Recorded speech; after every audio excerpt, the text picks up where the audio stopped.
अस्सलाम वालेकुम। वालेकुम सलाम। कैसी हैं आप? जी ठीक बिल्कुल। आप भी इधर ही रहती हैं? जी हाँ, ये मेरा ही घर है इधर। ठीक है, ये आपका ही घर है। गैस का एक मेन इशू बताया जा रहा है यहाँ पर है, तो आप ज़रा हमें डिटेल में बताएंगी कि इशू आप लोगों को कब से है? जब गैस नहीं आता तो फिर आप लोग कैसे खाते पीते हैं, या बच्चों को कहाँ से खाना पीना करते हैं?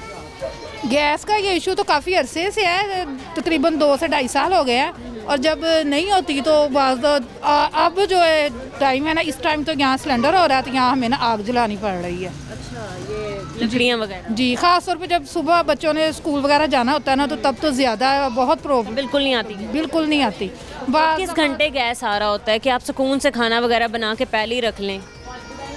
जब बच्चे स्कूल चले जाते हैं ना, तो उसके बाद जो है 10-11 बजे आती है गैस, और तकरीबन 1-2 घंटे भी नहीं रहती, और वो भी बहुत कम होती है कि खाना बनाना भी मुश्किल होता है। अच्छा, तो गैस की लोड शेडिंग से तो गैस के बिलों पे कोई फ़र्क पड़ा है कि बिल भी कम आ रहे हैं? वो तो उससे भी ज़्यादा आ रहे हैं ना, कि आम आदमी वो नहीं पे कर सकता। बिल्कुल ऐसे ही है, गर्मियों में बिजली की इतनी ज़्यादा लोड शेडिंग और बिजली के ज़्यादा बिल, और सर्दियों में गैस से कसर पूरी कर लेते हैं लोग। तो सिलेंडर अगर कहें तो वो तो चलो भरवाने को हम जैसे लोग भरवा ले, लेकिन वो कहाँ पे इतना ये करता है कि माशाल्लाह फैमिलियाँ हैं, सब कुछ कह रही हैं है। आप, एक तो सिलेंडर अफोर्ड भी कोई नहीं कर सकता, और फिर एक गैर मयारी सिलेंडर होते हैं, खुदा न खास्ता ब्लास्ट हो जाए, एक ख़तरनाक चीज़ है ये भी। जी जी। पिछली दफ़ा मेरे साथ हादसा हुआ था, सिलेंडर मैंने जैसे ही चूल्हा जलाया वो आग बढ़ गई, मेरे कपड़ों पे लग गई।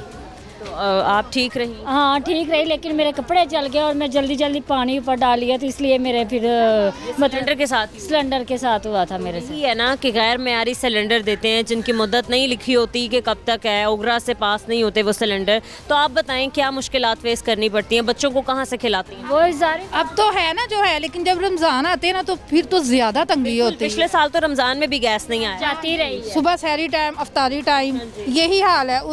वो अफ्तारी और सहरी बनाने का टाइम होता है, और उस टाइम जो है ना ये गैस की लोड शेडिंग हो जाती तो है। अब आगे रमज़ान का महीना आ रहा है, तकरीबन अभी 2 महीनों में, तब भी ये प्रॉब्लम रही, तो फिर किस तरीके से गुजारा होगा? सारी बात है, कभी बाजार से लानी पड़ती है, कभी लेट हो गए, कभी क्या कहते हैं खाना नहीं बना, कभी कोई चीज़ नहीं बनी, तो फिर बच्चे भी डिस्टर्ब, खुद हम भी होते हैं कि अब क्या करें। लकड़ियाँ फिर जलाना, इतना आँखों में इतना धुआं लगता है। आप चाहे तो मैं आपको बर्तन भी दिखा सकती हूँ। कल मेरे साथ वाकया हुआ है, काले बर्तन पड़े हुए हैं, लकड़ियाँ जलानी पड़ी हैं मुझे। तो लकड़ी भी महंगी है। खाना तो खाना ही खाना, 3 टाइम होता है ना, तो खुद रह सकते ना बच्चे ही रह सकते खाने के बगैर। वो तो कभी फिर बाजार से मजबूरन, कभी घर से, कोई ना कोई रोज़ तो नहीं खा सकते बाहर का।